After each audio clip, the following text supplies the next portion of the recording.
Y bueno, mientras tanto ya vamos dando la bienvenida a Andrea Yepes, como decíamos, ella es estratega y activista política, con quien justamente queremos conversar de cómo se mira desde los jóvenes, desde esta parte, gran parte del electorado, justamente estos binomios presidenciales. Andrea, bienvenida acá en Revistas Wambra. Muchas gracias, muchas gracias. Ana, Verónica, qué gusto estar con ustedes esta mañana y también un saludo muy grande a todos los que están sintonizando Wambra. Y bueno, justamente comencemos desde ahí. ¿Cuál es, digamos, se puede hacer un panorama rápido de los binomios presidenciales? ¿Cómo has visto la conformación principalmente de los cuadros que han presentado los partidos y movimientos políticos? Bueno, yo realmente decepcionada, creo. En la mayor parte de casos hemos visto una improvisación tremenda. Y entiendo que todos tienen derecho a participar y obviamente, sobre todo en el asunto de las mujeres, la inclusión de las mujeres en la política tiene que hacerse, pero lamentablemente sí vemos muchos cuadros y la mayoría de ellos femeninos, lamentablemente, donde hay una escasa preparación para ocupar cargos de altísima relevancia, como por ejemplo la vicepresidencia de la República. Por otro lado, vemos una incidencia alta de candidatos que no tienen movimientos propios y esto lejos de ser la figura del independiente, en realidad es la figura de una persona que no milita sobre ningún tema. Es una persona que no ha militado en ningún movimiento, que por lo tanto dudamos de cuáles son sus causas, las causas que le motivan a hacer política y que vemos que tiene mucha comodidad en poder salir hoy con un partido de izquierda, mañana con uno de derecha y pasado mañana con uno de centro. Lo que nos hace pensar que al final la crisis que tenemos de la política en el Ecuador es muy cierta, desde la base estructural misma que debería motivar a hacer política. Y no digo que debamos tener una ideología de la forma tradicional definida, pero sí por lo menos tener una claridad de cuál es la causa que motiva a estos políticos que están pidiendo nuestro voto, o es solamente la vanidad o la oportunidad del momento de llegar a esos cargos. Andrea, y digamos, en este tema de lo de la afiliación política, si bien esto es lo que pasa con la mayoría de candidatos, tal vez uno de los partidos es quien tiene, digamos, a la presidenta y a su vicepresidente, que sería la Revolución Ciudadana, que vienen de una militancia partidista, digamos, incluso súper constante, ¿no? Digamos, en el partido de la Revolución Ciudadana. Los otros candidatos y candidatas, pues, no están en esa línea. Pero esto es algo que no es que tú crees que eso influye en la decisión de las personas, porque finalmente muchos de las personas tienen como este rezago de decir, bueno, no queremos políticos tradicionales, los partidos tradicionales, entonces se ha posicionado mucho como esta mirada separada hacia la política tradicional. Y se dice que las personas, sobre todo las y los jóvenes, tienen una mirada más de justamente como no posicionarse en un partido, sino una mirada un poco como más abierta, más libre, más móvil. Y eso es lo que estarían haciendo, digamos, los candidatos, o sea, dando lo que aparentemente la ciudadanía y las personas quieren para votar. Entonces, ¿tú qué piensas de eso? ¿Es tan cierto o no tan así? Me estoy inclinando a pensar, y probablemente deberíamos hacer una investigación un poco más profunda al respecto, que esto es falso, porque si vemos en este momento la inclinación, la intención de voto es favorable fundamentalmente a las personas conocidas, a quienes ya tienen un posicionamiento en el espectro político, que ya sabemos que son políticos y más o menos podemos determinar cuál es su corriente. Y los outsiders como tales están en realidad todos dentro de un mismo banco que no están logrando despegar. Ujú. Entonces, en este sentido, yo creo y estoy inclinándome a pensar que al final sí queremos políticos y por lo menos queremos saber de dónde vienen, pero probablemente queremos políticos que no tengan prácticas tradicionales. Es Ujú. decir, no el político que es sectario, el político que es intolerante, sino este político que tiene la capacidad de dialogar, un político que está preocupado de causas disruptivas, de causas diferentes que normalmente en la política no se trataban, como la salud mental, como el medio ambiente, el cambio climático, pero no desde una perspectiva romántica, sino desde una perspectiva práctica. Ujú. Entonces, pensaría que en el fondo sí estamos buscando, recuerden que al final el político es esta persona que se ofrece para poder liderar una comunidad. Entonces, que estamos buscando líderes, sí estamos buscando líderes. Que estamos buscando a alguien que tenga claridad en qué es lo que cree y qué es lo que quiere hacer, también estamos buscando eso. Lo que no estamos buscando probablemente es este político de corbata que solamente es discurso y un discurso incomprensible, largo, aburrido, sino un político que tenga una causa determinada, que milite por algo, llamémosle causa, no ideología, que milite por algo y que nos demuestre de una forma práctica que puede hacer posible esto y que puede liderar ese proceso. Entonces, me inclino a pensar que este discurso de los jóvenes no quieren políticos o la gente no quiere política no es tan cierta, porque si no, no tendríamos las cifras que estamos viendo. Y yo estoy en mis redes sociales diariamente interactuando con gente de las generaciones más jóvenes y les puedo garantizar que tienen una visión política clara de lo que esperan del país y lo que esperan del mundo y de los líderes. Y sobre todo, tienen una claridad absoluta, meridiana, de cuáles son las causas por las que militan y cuáles son sus banderas rojas, qué cosas no se pueden cruzar. Entonces, no se crean cosas como, por ejemplo, cuál es la verdadera inclinación, en este caso, el asunto extractivo o no extractivo, sí va a ser determinante en la votación de un sector de la población, de una edad en específico, y así sucesivamente algunas causas, pienso yo. Creo que la comprensión o el entendimiento de la seguridad como un problema de violencia estructural, antes que como un problema de solamente armas sí, armas no, también es un asunto que va a pesar en la definición, sobre todo estas generaciones más jóvenes, de cuál es su inclinación para votar. Pero les digo algo también. Vemos que este análisis que estamos haciendo nosotros en este día, que estamos conversando, no es algo que yo siento que está sucediendo dentro de los equipos de campaña y entre los candidatos. Yo veo una carencia absoluta y terrible de todas las campañas. No encuentro una sola de comunicarse con los sectores más jóvenes de la población. ¿Cuál es su intento de enfocarse? Solamente estas iniciativas marqueteras de meterle un poco más de color, de meterle por aquí una animación para ver si es que eso engancha mejor a los jóvenes. Pero una verdadera propuesta de conversación con estos segmentos, eso yo no lo veo. Y Andrea, en este mismo sentido hemos escuchado a algunos binomios presidenciales, principalmente a las mujeres vicepresidentas, decir que, por ejemplo, no son ni de izquierda ni de derecha, o que algunas están por aquí, toman lo mejor de por allá, y aparentemente también mencionan que a los jóvenes ni siquiera les interesa ese posicionamiento. ¿Qué tan cierto es esto? Yo creo que esa es una falacia también. Como les decía, yo estoy en contacto diariamente con un montón de gente que comenta en mis videos y demás, que son fundamentalmente de estas generaciones. Son millennials y son centennials. Y yo identifico que están pendientes de lo que está pasando en la política. Están pendientes de qué está diciendo el uno, está diciendo el otro. Pero no veo al mismo tiempo que los candidatos estén preocupados en lograr que su mensaje llegue a estas generaciones. Es decir, ¿cuál es el problema de ellos? Que si quieren desde una perspectiva cultural, es casi una tortura que quieran que ellos vean un video de 1 hora o que vayan a un discurso de 1 hora de un candidato para enterarse de su propuesta. Es una cuestión mínima que la comunicación debería estar direccionada a lograr que este electorado pueda tener conocimiento pleno de quiénes son y de qué es lo que quieren. Entonces, siento que es una tarea. El candidato que no se toma el tiempo y el esfuerzo de generar productos de comunicación o comunicación en este lenguaje no debería merecer ni un voto de estas generaciones, porque claramente no le interesa.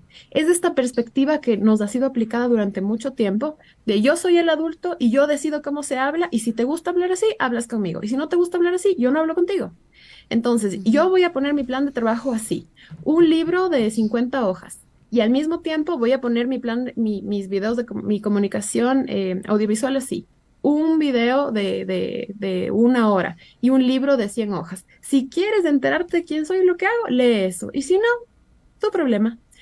Esa no es la lógica, porque somos más del 60% de la población. Y hay una cosa súper importante que nosotros nos hayamos acostumbrado a videos de 30 segundos, de 15 segundos, que tengamos periodos de atención de 3 segundos, de 7 segundos. Primero, es una respuesta a un montón de estímulos que culturalmente hemos recibido toda la vida. Estamos expuestos a una cantidad absurda de comunicación, así que tenemos que, lamentablemente, pasarlo rápido y quedarnos con lo mejor. Pero al mismo tiempo también es una forma más eficiente de consumir información. Entonces, ¿qué resulta? Que nosotros tenemos que acoplarnos a las formas de la generación X y de los boomers, porque ellos simplemente no pueden ponerse al día con las formas eficientes que tenemos nosotros de consumir información, de generar comunicación. Entonces, ¿qué tenemos que hacer? Retroceder para que ellos se sientan cómodos, siendo nosotros del 60%. Eso no tiene sentido. Andrea, y ahí hay una cosa que también, digamos, habría que poner en discusión y que yo quisiera compartir contigo, que es esto de que hay temas, digamos, de propuestas, ¿no? De causas que las generaciones, o sea, se dice que las nuevas generaciones les interesa las causas, ¿no? Digamos, la causa ambiental, la causa, digamos, el tema que para unas generaciones les puede parecer, o para unas personas un tema entre comillas controversial como es el aborto, pero para las y los jóvenes lo hablan con mucha más naturalidad, con mucha más, digamos, incluso conciencia de qué implica el derecho a decidir por parte de las mujeres. Están los temas, digamos, de salud sexual y reproductiva, están los temas también, digamos, relacionados al tema de equidad de género, o sea, estas temáticas que pareciera que son parte, digamos, de la agenda de interés de unas generaciones.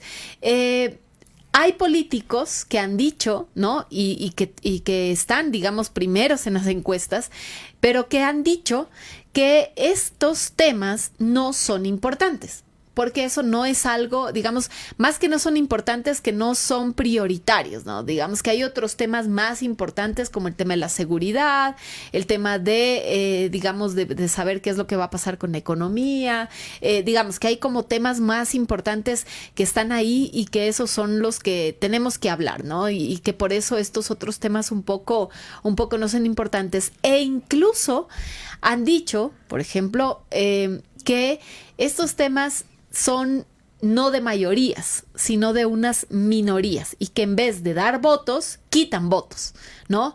Y esto es algo que yo lo pongo a discusión, digamos, también siempre en esto de las conversaciones en redes, porque es así, o lo que demuestra, porque ahí tenemos, digamos, lo que pasó en las anteriores elecciones, digamos, con Hervas, por ejemplo, que tenía una propuesta un poco más justo anclada a estas temáticas y que obtuvo una votación, digamos, interesante, al contrario de lo que está proponiendo, por ejemplo, la candidata de la presidencia de la Revolución Ciudadana. Entonces, ¿tú qué piensas? ¿Es así o eso también es algo que están haciendo una mala lectura, digamos, de la realidad actual, ¿no? Del momento actual. Creo que cada equipo de campaña tiene que, antes de haber empezado su campaña, diferenciar cuál va a ser el segmento al que le va a hablar. Y claramente la polaridad correísta-anticorreísta es una discusión que le corresponde a generaciones más adultas, donde los temas de aborto, legalización de drogas, animalistas, medio ambiente, no son las más rentables. Entonces, entendería que este discurso, más allá de que se aplique así porque es la verdad conveniente para este equipo, digamos, porque la conversación que ellos van a llevar adelante está direccionada fundamentalmente a estas generaciones. Ahora, ¿qué tan estratégico es eso? Seguramente el equipo de la campaña habrá revisado los números y ve que esto es lo que le conviene, pero si me preguntas a mí, lógicamente, el pronunciarse sobre causas como estas es fundamental para poder por lo menos generar conversación dentro de estas generaciones, que probablemente no va a ser definitorio para que ellos tomen su voto. Es probable. Yo creo que están más interesados en ver a alguien que sepa hacer las cosas antes que alguien que tenga unas posiciones, las posiciones clásicas y cliché sobre los asuntos o las causas más importantes sociales de este tipo. Te quiero decir, probablemente para alguna gente joven y adulta sí va a ser definitorio cuál es la posición de una persona con respecto al aborto, pero para otros, independientemente de la posición que tengan, lo importante va a ser que demuestren las credenciales o las capacidades para poder hacer algo, así de genérico. Entonces, en conclusión, pienso que seguramente si un equipo de campaña no está hablando de eso, no es en realidad porque no crea que es importante, sino que para su segmento, el segmento al que están apuntando o posicionar, no es importante. Que no sea importante para la gente joven el tener una posición sobre las causas sociales principales que han movilizado nuestras generaciones, eso es falso. Todos necesitan saber cuál es tu posición. Y que esto vaya a determinar cómo votan, creo que tampoco es así. Creo que tener una posición es importante, pero importante de un grupo de cosas importantes. Tener una posición, pero al mismo tiempo demostrar que tienes capacidad de. Porque estoy segura de que en muchos casos, y no te voy a dar un candidato en concreto, pero hay un candidato que sí siento que abraza ciertas causas sociales que están muy relacionadas con estas generaciones jóvenes. Pero que al mismo tiempo se siente que es estas candidaturas de que son bonitas, pero que no pueden lograr efectivamente esas transformaciones. Y entonces se siente como un voto que no va a ser efectivo. Creo que uno de los discursos más importantes en esta elección va a ser el posicionamiento de yo soy el voto efectivo. Vota por mí porque yo no soy perfecto, pero yo sí puedo hacer que las cosas pasen. Y yo sí tengo oportunidad de ganar, oportunidad de llegar. Entonces siento que para hacer una elección tan apretada y un gobierno de 16 meses, la gente sí muy probablemente va a optar por este discurso de el que puede hacerlo, el que puede llegar, para no desperdiciar el voto, digamos, de alguna forma. Claro, y en ese discurso hay dos candidatos, ¿no? Digamos, quienes están manejando esa línea discursiva en su campaña. Es tanto la Revolución Ciudadana con ya lo hicimos y lo podemos volver a hacer y mejor, y Otto Sonnenhösner, que ha dicho que sabe cómo hacerlo y lo va a hacer bien, ¿no? Digamos, que ya lo hizo también. No, él no dice eso porque ya lo hizo, porque lo sacarían, digamos, todas las cuestiones que pasaron en el gobierno de Lenín Moreno. Pero esa narrativa ha estado presente como en las dos candidaturas, ¿no? Y ya para finalizar, Andrea, también en estos últimos días hemos visto casi que una invasión en redes sociales principalmente, y el uso además desde el 2021, recordarás, del famoso TikTok, que aparentemente mucha gente le quiso dar como un peso para mencionar que puso el candidato, que los zapatos rojos, ahora el borrego. ¿Qué tanto, por ejemplo, también puede calar ya a nivel electoral este tipo de símbolos? No hay algo como una receta única y perfecta, y esto es algo bien importante. No ganas la elección solo en territorio, tampoco ganas la elección solamente en redes sociales, tampoco ganas la elección solo en TikTok y tampoco ganas la elección solo en Facebook. Y esto tiene una razón de ser. Si bien el electorado joven es del 60%, de eso tenemos que deducirle el voto facultativo, que es un voto que si está chuchaqui y durmió mal, no va a ir a votar. A diferencia del voto boomer que esté en la condición que esté, va y vota porque hay unos valores diferentes como generación. Entonces, digamos que llegamos a un 50-50, ¿ya? 50-50 jóvenes, 50-50 adultos. Ese es el motivo fundamental por el que necesitas tener una campaña que sea, yo le llamo híbrida. Tienes que tener un 50% de la campaña direccionada a las generaciones más adultas, que es la generación X y los boomers, y un 50% de la campaña direccionada a las generaciones más jóvenes. Entonces, si tú te haces viral en TikTok, seguramente vas a llegar a millennials y centennials. También hay población boomer en TikTok, pero no digamos que sean la mayoría. Al mismo tiempo, tú tienes que generar una alta conversación en Facebook porque allá está mucha gente que no tiene TikTok, que realmente no usa tanto las redes sociales y que tiene una edad un poco más adulta. Pero esto no significa nada si tú no estás generando conversación a nivel territorial. Por eso es tan complicado sacar adelante una campaña tan corta. Porque a muchos de los candidatos, como hablamos al principio, no tienen estructura, no tienen militancia, en realidad son ellos, sus familias, ellos su reflejo y sus familias adelante de este proceso. Entonces, con esa militancia, ¿cómo vas a construir las brigadas territoriales? Y la cuestión es que hay gente que no se entera por Facebook, no se entera por TikTok, a veces se entera por WhatsApp. pero fundamentalmente se entera por la reunión barrial y parece una locura en 2023, pero sigue siendo así. Ujú. Y al mismo tiempo hay gente, luego la otra cara de la moneda, hay gente que nunca va a ir a una reunión barrial. Y te digo a la gente de 18, 20, por más importante que sea, no van a ir. Y se enterarán por lo que alguien manda al chat del barrio en WhatsApp o por lo que casualmente vean en TikTok. Luego hay una falsa creencia. TikTok es importante. Yo creo que TikTok es una red extremadamente importante. Además, es una red muy interesante porque te permite crecer de manera orgánica. Es decir, el que mejor comunica ahí es el que se hace viral, no el que más paga, a diferencia de Facebook e Instagram. Sin embargo, yo creo que hay una creencia falsa y peligrosa de que hacerse viral en TikTok es la panacea. Me hago viral en TikTok, tengo 1 millón de visualizaciones, listo, gané la elección. Eso no es cierto, Ujú. porque además hay un rate importante entre la cantidad de visualizaciones y la cantidad de likes. He visto videos que tienen 500.000 de visualizaciones y tienen 10.000 likes. Ese es un video al que le fue no mal, le fue pésimo. Entonces, y siento que hay gente que normalmente los políticos, por su desconocimiento, por su egolatría, ven el 1 millón de visualizaciones y dicen, wow, nos está yendo súper bien, el equipo de campaña está maravilloso, y no es cierto. Y luego la pregunta es, de ese 1 millón de personas, ya, le fue mal el video, tiene 10.000 likes.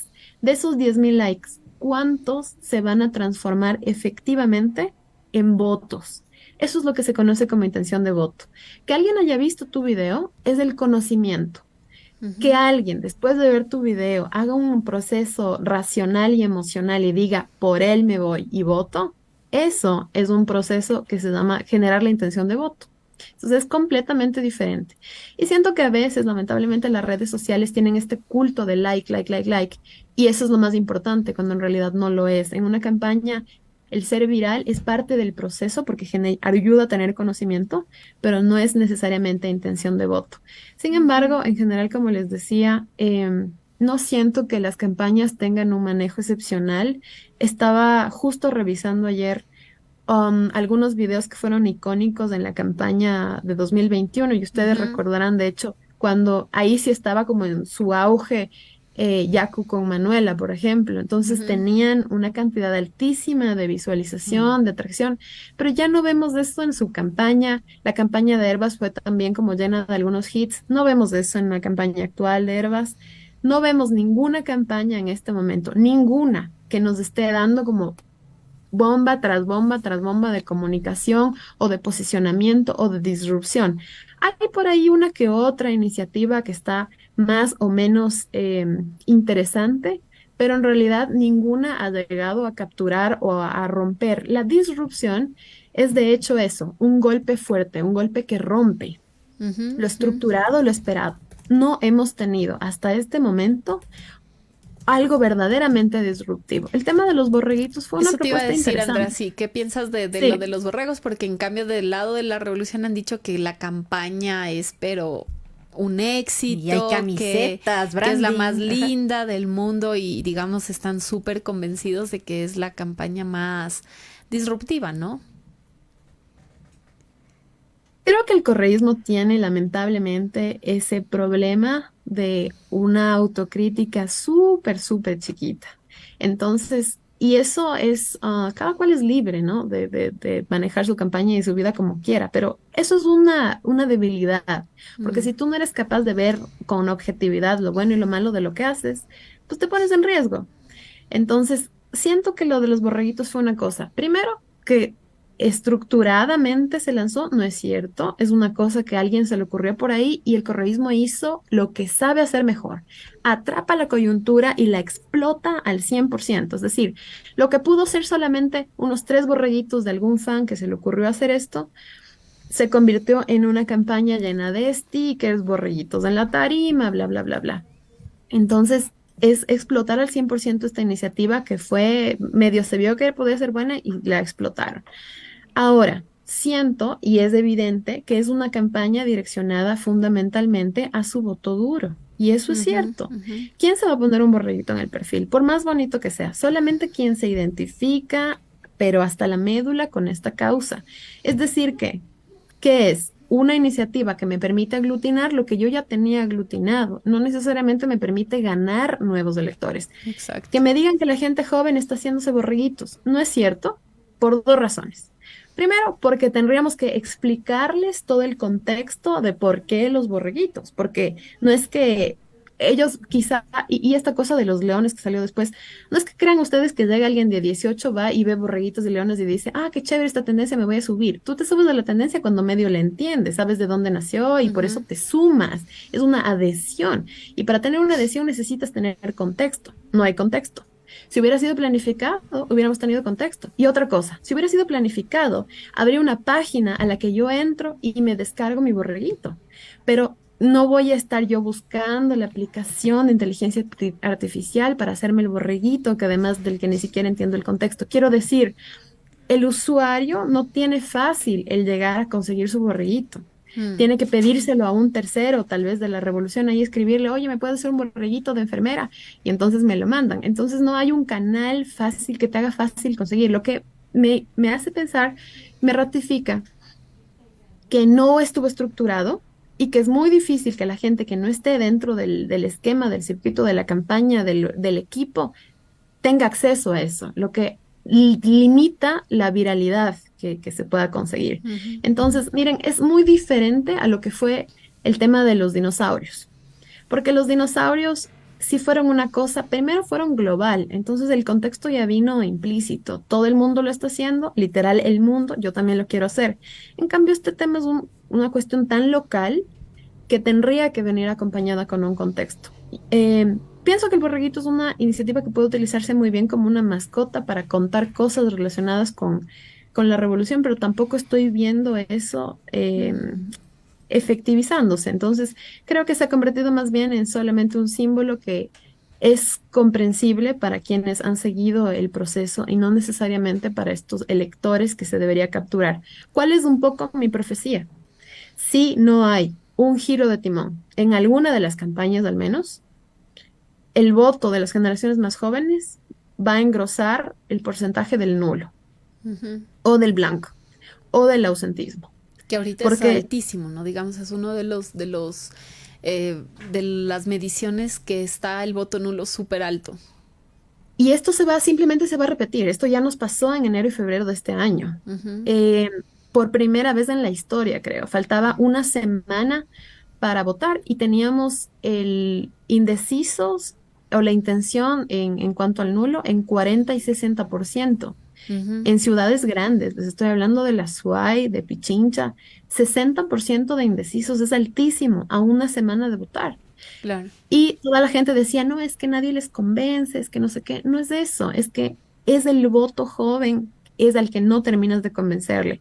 Y sí hay, lamentablemente, por cuestiones generacionales y de la edad, menos responsabilidad cívica y social en el voto cuando la gente es muy, muy joven. No en todos. Hay gente que se preocupa más que los adultos en informarse para votar y son muy jóvenes.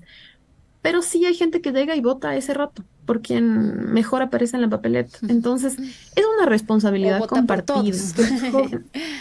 Sí, que los jóvenes terminen haciendo eso, es una responsabilidad compartida de los que somos actores políticos sin entrar en papeleta, los analistas, los activistas. Nosotros tenemos que tratar de masificar el mensaje para que la gente pueda votar más informados y también es una responsabilidad súper importante de los equipos de campaña y de los candidatos de lograr que estas generaciones tengan información para poder tomar una decisión informada. Y eso, mientras no hagamos eso, va a ser súper difícil que este país tenga transformaciones estructurales o transformaciones en general, porque siempre vamos a seguir replicando este sistema perverso de ir y votar por tener el papel de haber votado para evitar la multa de los $40. Muchísimas gracias, Andrea. Muchísimas gracias, Andrea, por todas estas reflexiones. Bastante interesante. Creo que el voto nulo merece un programa, una entrevista así bastante. Analizar también la indecisión, digamos, por qué estaba pasando esto. Último que nos decía Andrea. Muchas gracias, chicas. Un abrazo grande. Gracias. Un abrazo, Andrea.